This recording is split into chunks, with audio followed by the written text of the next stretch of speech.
जन्म नाही पुन्हा।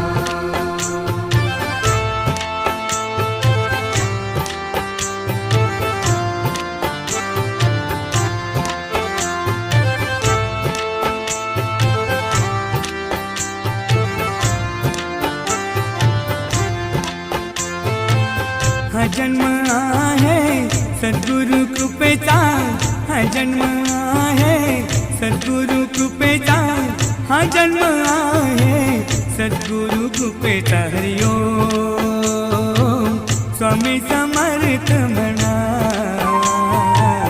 हा जन्म